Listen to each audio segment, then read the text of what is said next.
We made it. It's finally draft week.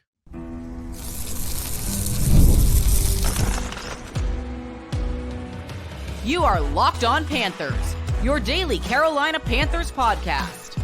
Part of the Locked On Podcast Network, your team every day.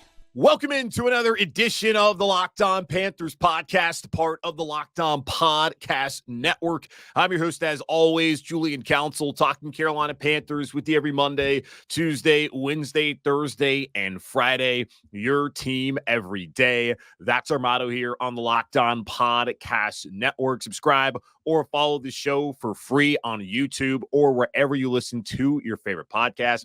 And be sure to follow me, Julian Council, on Twitter at Julian Council, where on Fridays throughout the offseason, I'm right here on the show answering your weekly Friday mailbag questions, either at me or DM me over on Twitter to get your questions in for next week's edition of the weekly Friday mailbag right here on Locked On Panthers. Today's episode is brought to you by FanDuel. Make every moment more. Right now, new customers get $150 in bonus bets guaranteed. That's $150 win or lose. Visit FanDuel.com/LockedOn to get started today.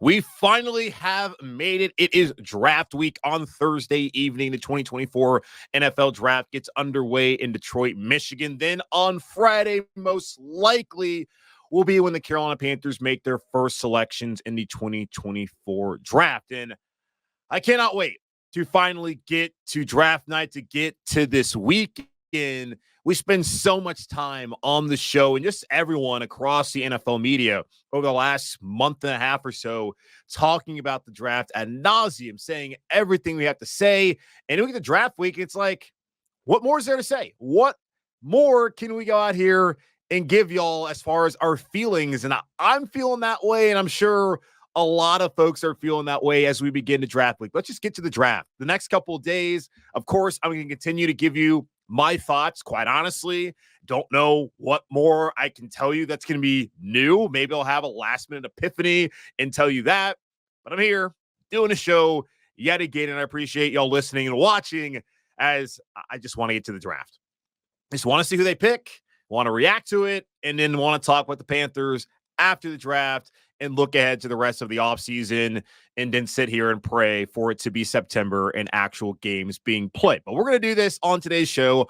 I'm going to give you 5 draft week thoughts on the Panthers as we begin draft week. Some of these things, of course, I've already said to you.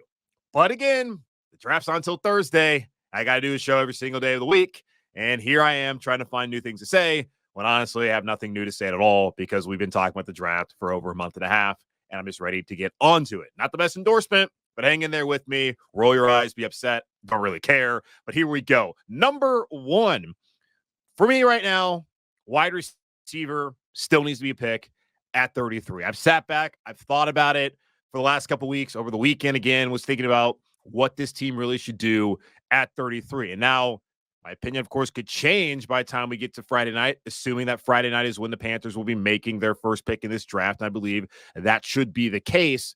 Wide receiver needs to be the option. I look at this receiver room. I love what Adam Thielen did last year. I'm not expecting that again this year. And that's because Deontay Johnson's out here in Carolina, and he's 1 year older. And I don't think Adam Thielen's going to be like a fine bottle of wine getting better with age. I think eventually he's going to start to maybe take a big step back to where he was last year, and played well his last year, Minnesota in 2022. He had 700 receiving yards. Last year, obviously, he was fantastic for the Panthers in a very bad wide receiver room. Now with Deontay Johnson coming in, stepping up as number 1 wide receiver, Adam 1 year older, and the hope is Jonathan Mingo, Terrace Marshall, or the pick at 33 come in and provide a legitimate number 3 wide receiver. The Panthers are not going to need to lean on Adam Thielen that much. But as the things are constantly constructed, Thielen plus Johnson and the rest is not nearly enough, especially when you factor in who the receivers are at tight end and even out of the backfield. Not much of receiving threats in the backfield. Tight ends, the worst tight end group in the NFL. They need to go get a playmaker at 33. Dave Canales went out there last week, and he said as much that that's still a position offensively that they should be looking at, is adding more playmakers, a scout quoted by Matt Miller of ESPN.com, brought up that if we want to keep our jobs, we need to get more playmakers around Bryce Young. And sure, Bryce is just 1/11th of the offense. He's very important in the pass game. What's also important is being protected. And they've done that by getting Damian Lewis and Robert Hunt. At least they've attempted to do that by bringing in those two guys at guard, keeping Icky at left tackle, moving Corbett to center, and of course, Terrell Moton steady right there at right tackle. They've done, I feel like, all they can do possibly outside of maybe drafting a center on the offensive line this offseason. As far as the skill positions, outside of Deontay Johnson, they haven't done all that much. And that was a loud acquisition by the Carolina Panthers. They need to add another player. They need to take someone at 33, whether it's Ladd McConkey, A.D. Mitchell, Xavier Worthy, Xavier Legette, Keon Coleman. It seems like one of those five individuals will end up being a Carolina Panther with the 33rd pick in the 2024 NFL draft. Now, going off of that, my second thought is, how will Kansas City sitting at 32 impact what the Panthers do at 33? The Panthers have their board. They want to go best player available. Dan Morgan and Dave Canales both said last week in their pre-draft press conference that they feel like with free agency, the way things played out, they are positioned to go best player available. Well, that is very true. We also understand there are needs at other positions than there are at certain other positions on the roster. We know there's still a need at wide receiver. There's certainly a need at corner. While linebacker would make sense, not like there's a big need. Not like they have to have someone who's got to come in and start for them. They already have their starters in Shaq Thompson and in Josie Jewell. You look at safety. There could be a need there down the line. They have the guys who are going to be their starters at those positions, offensive line as well. They have their starters, although there could be a competition at center if they go there. We know what the Panthers' needs are and really what needs to be addressed prior to another position that they could potentially address in this draft. I just want to know how 32, the Kansas City Chiefs picking there, is going to impact Panthers at 33, knowing the Panthers want to target a wide receiver. That's all the intel, and just looking at things, that's what exactly they need to do. As I just said, the Chiefs are having to figure out what they want to do with their wide receiver room that led the league in drops last year and still found a way to win the Super Bowl. One player who really stepped up for them last season was rookie Rashee Rice, who is in a world of trouble this offseason, stemming to a traffic incident he had in his hometown of Dallas. He may be suspended multiple games this year, and that appears to be the expectation, according to ESPN's Adam Schefter. And who knows how much further those legal troubles could go. They're not going to have him for a period of time this season, and they were already in the market for a wide receiver. And I imagine that for Brett Veach and the rest of the Kansas City Brass, this is only going to hasten them wanting to go get a receiver at 33. So there's going to be someone on the Panthers board, probably their top, maybe not probably, but maybe their top wide receiver who's going off the board at 32. And if that happens, how does that change the Panthers' plans over the next, I guess, 18 hours, however many hours it is in between the end of the draft to the start of the draft on Friday night in Detroit? Do they see that all the receivers that they wanted are off the board? Are we going to see a run of wide receivers where 7, 8, I don't know if that many were going to go off the board, but it feels like at least 5 or 6.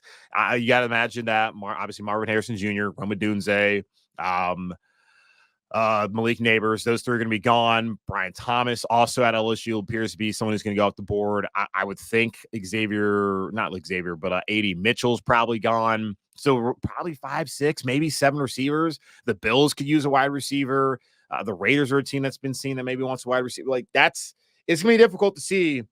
The Panthers have a lot of guys that they would want go off the board there, especially late in the first round. And if they do see all the top receivers off their board, then does that lead them to go with the center? I saw Jordan Reed, who we had on the podcast a couple weeks ago. He put out a 7-round mock draft, and you had the Panthers selecting Jackson Powers Johnson out of Oregon, their 33rd overall. Then at 39, they took Xavier Legette out of South Carolina to be their wide receiver. Would they instead pivot and go to cornerback at 33? Or do they trade back from 33? If they look at their board, they don't feel like any of the players that are available to them fit what their needs are and really how they value that player with the 33rd overall pick. I think they're going to take someone at 33. I'm just wondering, at the end of the first round, with Buffalo sitting there, especially Kansas City, and both those teams being contenders in the AFC, looking for wide receivers for their quarterbacks, especially Buffalo seeing a lot of guys like Stephon Diggs and Gabe Davis leave this offseason, and then the issues with Rashee Rice with Kansas City. If they take wide receivers, what does that do for the Panthers sitting there at 33, and what kind of phone calls are they making through the course of the rest of that night and the next day as they prepare to take a player there with the 33rd overall pick? And one thing I do think is going to happen, no intel here, just everyone talks about Lapikonki being a guy who can separate and guy who's going to be a dependable pass catcher. What did Kansas City really have issues with last year? Guys who were dependable pass catchers. And he comes from Georgia, a winning program. I feel like the Chiefs are going to take Lapikonki. That's just my thought. But we'll see how it works out. So those are my first couple thoughts here as we head into this draft week. Got a couple other things I want to say to you here in just a minute on Locked on Panthers. It's playoff time in the NBA and NHL. Baseball's in full swing, and FanDuel is your place to bet on every game. Right now, new customers get $150 in bonus bets guaranteed. That's $150 win or lose. Bet on everything from slap shots to home runs to slam dunks, all on an app that's safe, secure, and easy to use. What are you waiting for? Visit FanDuel.com/lockedon and make your first bet an automatic win. FanDuel, America's #1 sports book. We've all been there either as a player or a fan. It's halftime and the scoreboard is not looking good. You're feeling low, not sure if you or your team can pull out a win. That's when you dig deep, lift your head up, and say to yourself, time to get back in the game, pull off some bank heists, and take as much of my friend's money as I possibly can. That's right. The smash hit mobile game Monopoly Go lets you compete with your friends to get the most riches and the biggest empire. It's Monopoly you love, but on your phone anytime with tons of new twists, including leaderboards to compare your progress to your buddies. There's so much to do. Play on countless dynamic Monopoly boards. Make your friends bankrupt by smashing their landmarks with a wrecking ball. Charge other players rent for your iconic properties. You can even work with your friends to crack open community chests and in tournaments to get extra rewards and climb the leaderboard. So get back out there, put on your game face, and download Monopoly Go. Now free on the App Store or Google Play. Back to a few more draft thoughts here as we are finally here to draft week. It cannot come quick enough. The NFL draft later on this week. Of course, I'll give y'all some more content as we head into the rest of the week. And the thing that sucks about Thursday, we're still going to be talking about what the Panthers could do, maybe will do, and we won't know what they're going to do until late Friday night, as it appears they're probably not going to trade into the first round, which I do think is the right decision. May even throw out a mock draft out there for y'all this week. Somebody wants me to talk about the top 30 visits. Let's try and find some of the guys that were up there that could be some prospects the Panthers go after in the draft this week.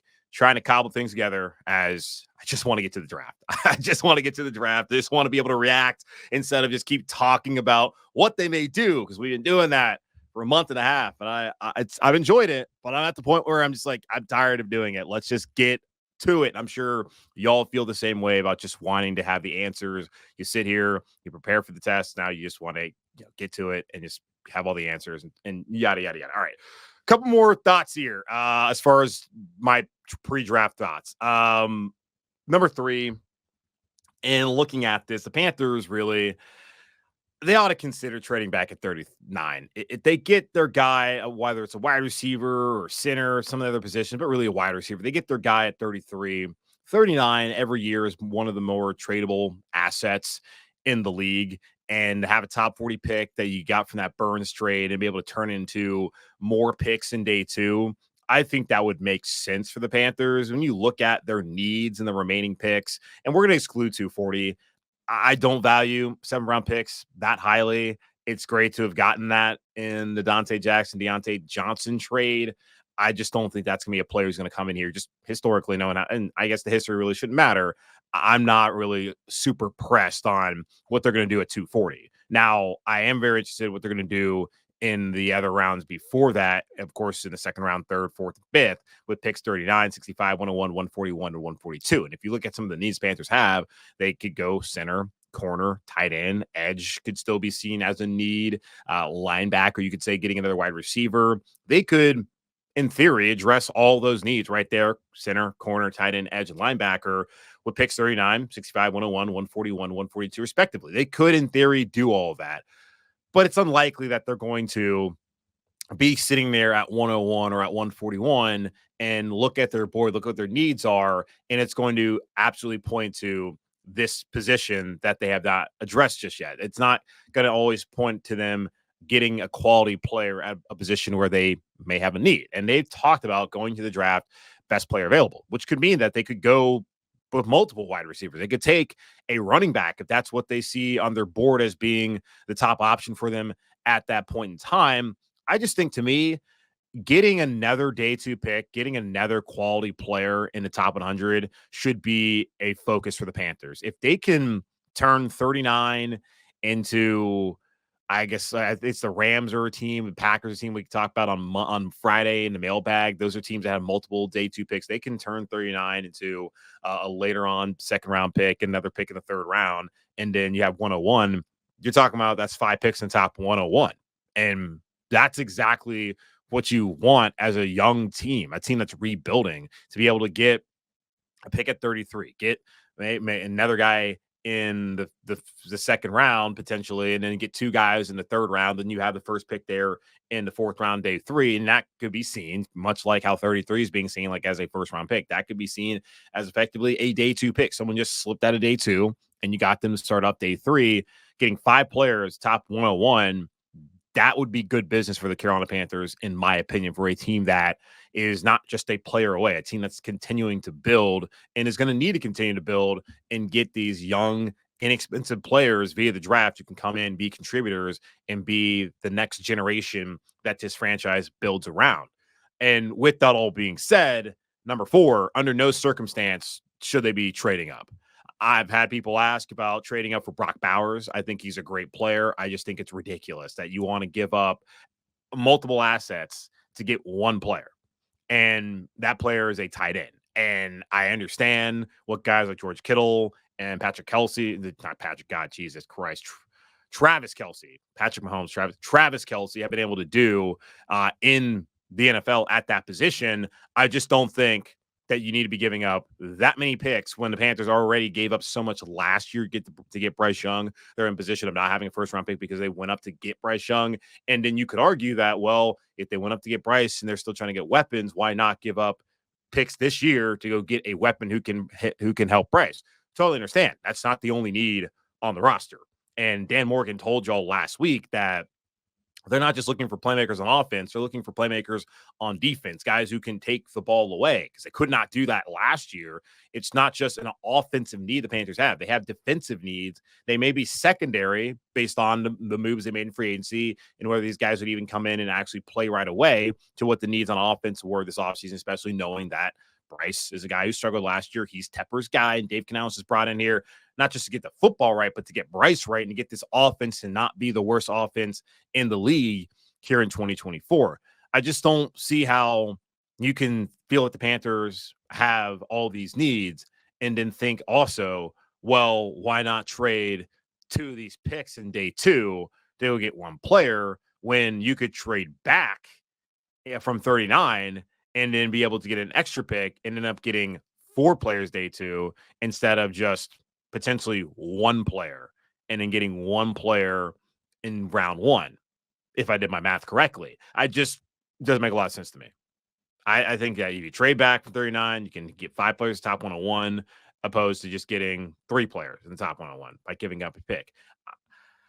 And I just don't think, too, it's a deep wide receiver class. And that would be the position I would feel Panther fans most likely want to trade up for. You're going to see I'm sure there's going to be a panic on Thursday night when there's a run on wide receivers there in the first round, and people are going to be like, you got to trade up, got to get a wide receiver.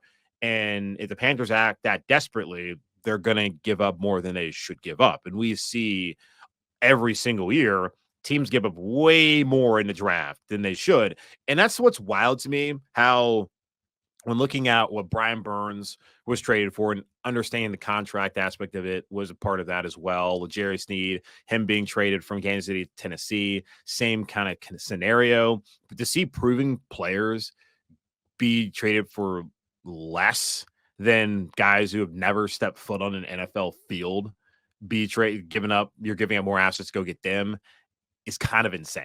So we see every year how these teams give up way more than they really should for a player they absolutely have no idea whether he's actually going to come out there and produce on the field. The hope is that the Panthers or whatever team has the structure in order for that player to succeed. That player is going to be serious enough about their job and do that.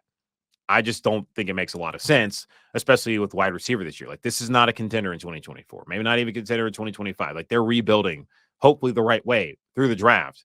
And what they need is more draft picks, not to give up more draft picks to get one singular player. And yes, that player could end up being a excellent player, someone who helps turn around this franchise and becomes a Hall of Honor member and Hall of Famer. And the same thing with Bryce Young last year. You're giving up all that for one guy, and you understand that's what it takes to get a quarterback.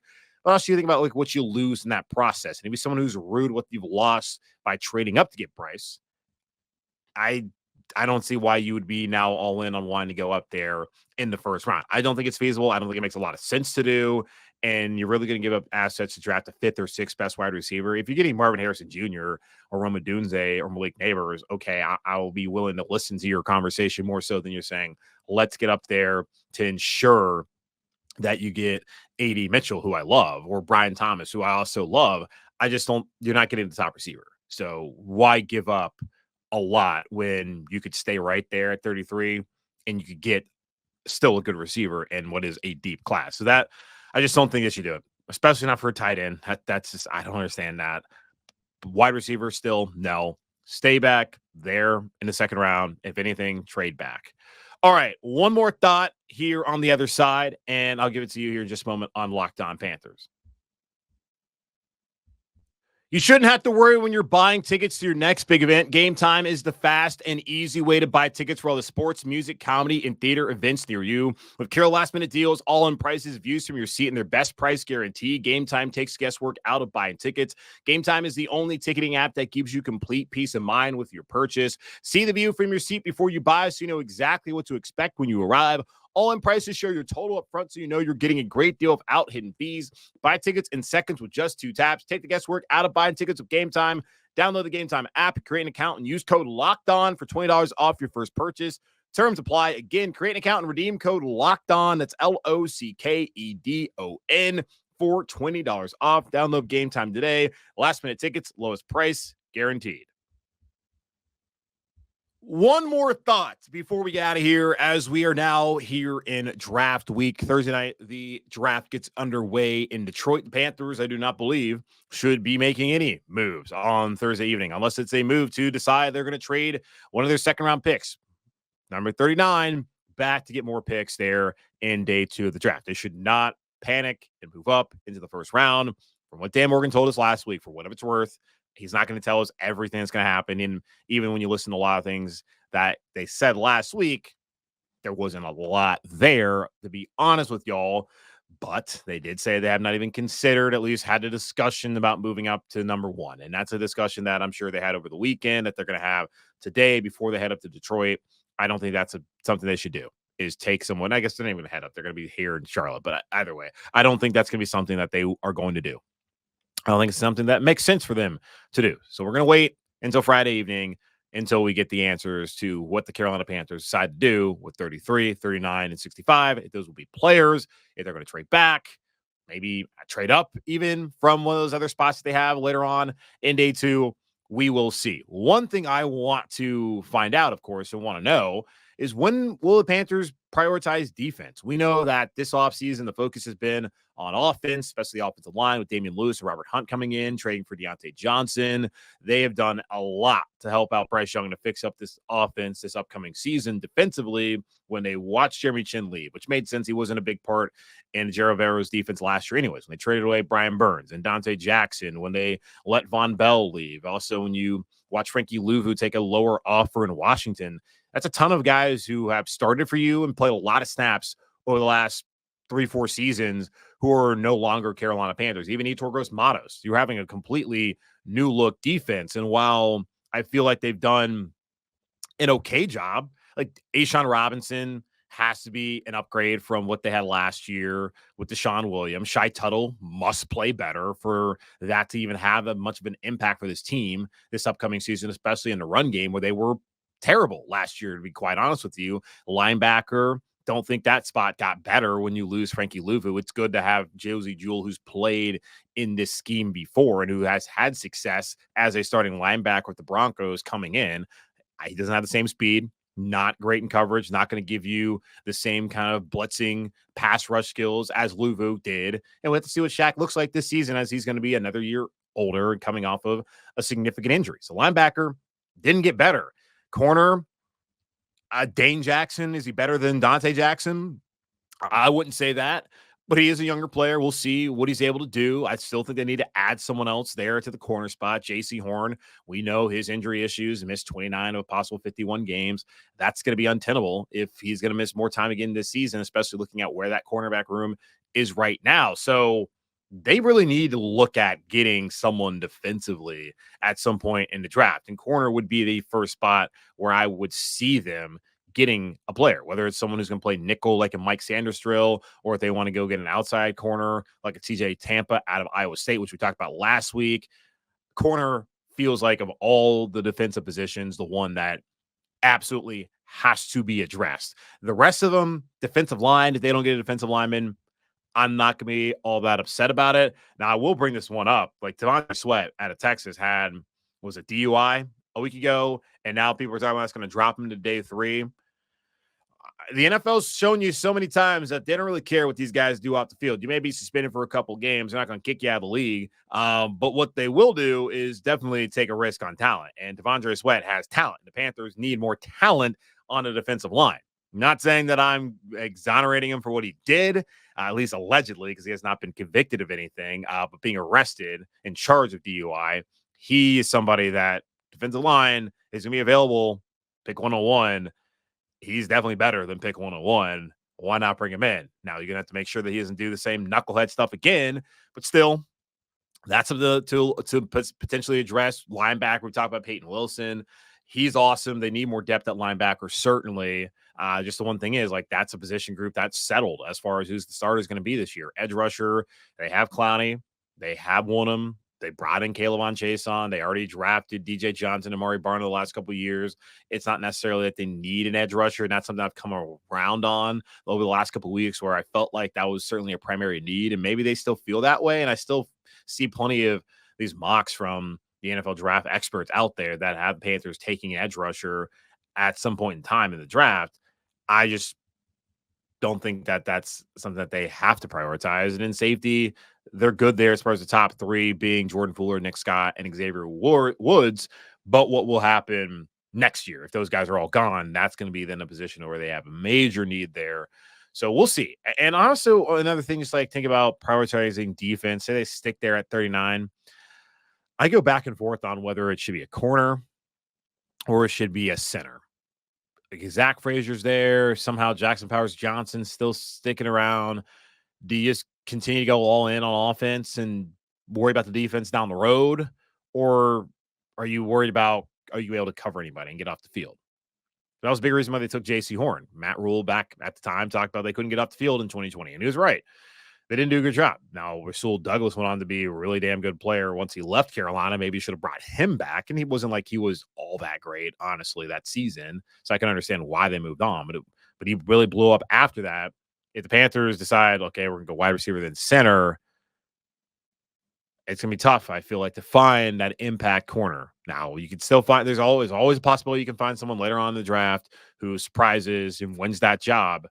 I just think that you get to a point where you're really going to be needing Stephon Gilmore. And that's a good thing about Stephon Gilmore being local, literally on the same street as Dan Morgan. If they don't find that corner that they like and they really do go best player available, they can still call on him and then hope he can come in. And he's been healthy the last 2 seasons. Wasn't healthy in Carolina that year he was here. But the last 2 years in Indianapolis and in Dallas, he has been healthy, and this guy I think can still help this team in 24 if they decide to go down that road. And I feel like they probably should go down the road even if they do get someone in the draft who could potentially compete for one of those starting corner jobs here this season. Those are my 5 thoughts ahead of the draft later on this week. And that's going to wrap up this edition of the Locked On Panthers podcast, part of the Locked On Podcast Network, hosted by yours truly. Again, y'all, subscribe, follow the show for free on YouTube or wherever you listen to your favorite podcast. And be sure to follow me, Julian Council, on Twitter at Julian Council. The weekly Friday mailbag will return next week. We'll be, of course, reacting to the first round on Friday, discussing what the Panthers should do in the second round on this Friday's show. So next Friday, the weekly Friday mailbag is back here on Locked On Panthers. So either at me or DM me. Get your questions in following the draft for next week's show. But in the meantime, be safe, be happy, be whole. As always, keep pounding, and I'll talk to y'all on Tuesday.